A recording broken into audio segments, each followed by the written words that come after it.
Imagine waking up one morning and discovering that someone has been stealing money from you every single day for the last 10 years. Not thousands, not hundreds, just a few dollars here and there, so little that you never noticed.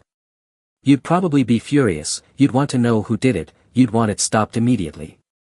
But here's the uncomfortable truth, there is a financial killer doing exactly that right now. It's draining your future wealth, it's slowing down your financial freedom.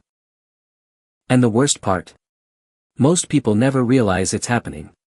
Not because it's hidden, not because it's complicated, but because it feels completely normal.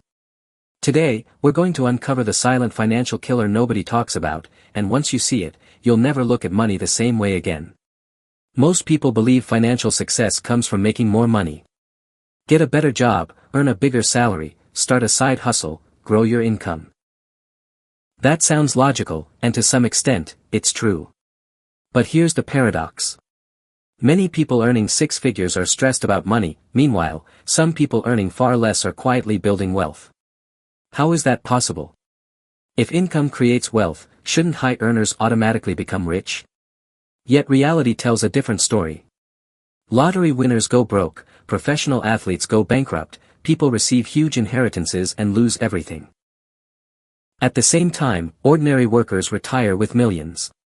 Clearly, something else is happening, something deeper, something more dangerous than low income. Most people fear losing their job, they fear a recession, they fear a stock market crash, they fear inflation. And yes, those things matter. But the greatest financial threat rarely arrives as a dramatic event.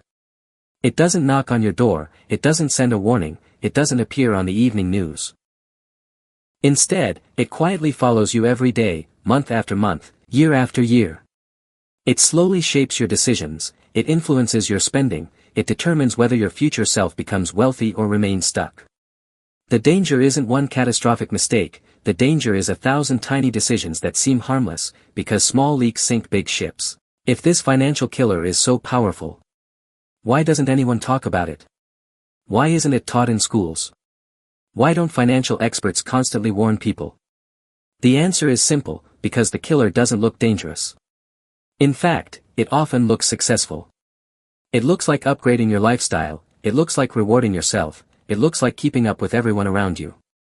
It feels reasonable, deserved, normal, which is exactly why it's so effective.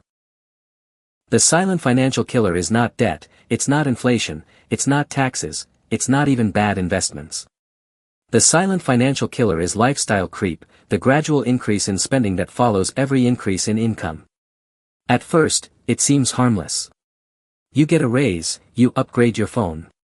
You earn a little more, you move into a nicer apartment. You receive a bonus, you start eating out more often. Each decision feels small, each upgrade feels earned.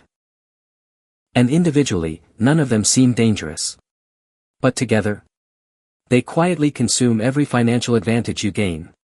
You run faster, but financially, you stay in the same place. Let's imagine two friends, Alex and Ben. Both receive a $10,000 annual raise. Alex immediately upgrades his lifestyle, a nicer car, more expensive vacations, higher monthly expenses. Within a year, the entire raise disappears. Ben does something different. He keeps most of his lifestyle the same, instead, he invests the extra money. 5 years later, the difference isn't just $50,000. Because money invested has a secret power, it compounds. Every dollar begins working, then the gains start generating gains. And over time, the gap between Alex and Ben becomes enormous. Not because one earned more, but because one allowed lifestyle creep to consume every opportunity. Here's where psychology enters the picture. Humans adapt incredibly fast, psychologists call this hedonic adaptation. A new car excites you, for a few weeks, then it becomes normal. A bigger house feels amazing, for a few months, then it becomes your baseline. A salary increase feels life-changing, until it becomes your new normal. The brain constantly adjusts. What once felt luxurious soon feels ordinary, and once something feels ordinary, we immediately look for the next upgrade, the next purchase, the next reward, the next level. It's an endless cycle. And companies understand this perfectly. Entire industries are built around convincing you that happiness is always one purchase away, just one more upgrade, just one more subscription, just one more luxury, just one more reward. And somehow, it's never enough. Now imagine lifestyle creep operating for 20 years. Not 1 year, not 5 years, 20. The upgraded car becomes a luxury car, the occasional dining out becomes daily convenience spending, the small subscription collection becomes dozens of recurring charges. The bigger house becomes a larger mortgage.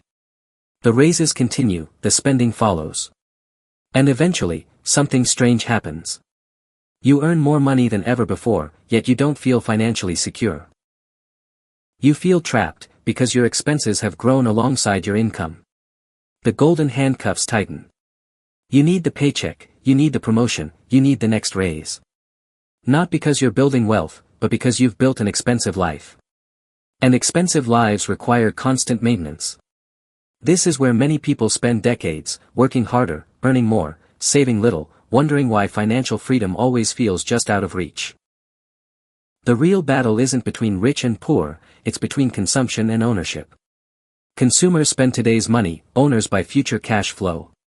Consumers chase status, owners build assets. Consumers upgrade lifestyles, owners upgrade balance sheets. This doesn't mean never enjoying life, that's not the lesson. The lesson is intentionality. Spend consciously, not automatically. Upgrade deliberately, not impulsively. Every dollar has a job. The question is simple. Are your dollars building your future, or funding temporary comfort? Because one choice compounds wealth, the other compounds dependence. Financial freedom is rarely created by one brilliant decision, it's usually created by hundreds of ordinary decisions repeated consistently. Choosing not to inflate your lifestyle every time your income rises, choosing to invest before spending, choosing long-term ownership over short-term gratification. These choices aren't flashy, nobody applauds them, nobody notices them. But years later, the results become impossible to ignore. The wealthiest people are often not the people who earn the most, they're the people who kept enough of what they earned. And that simple difference changes everything. The silent financial killer isn't dramatic, it doesn't make headlines, it doesn't crash markets, it doesn't announce its arrival. It quietly whispers, you deserve this.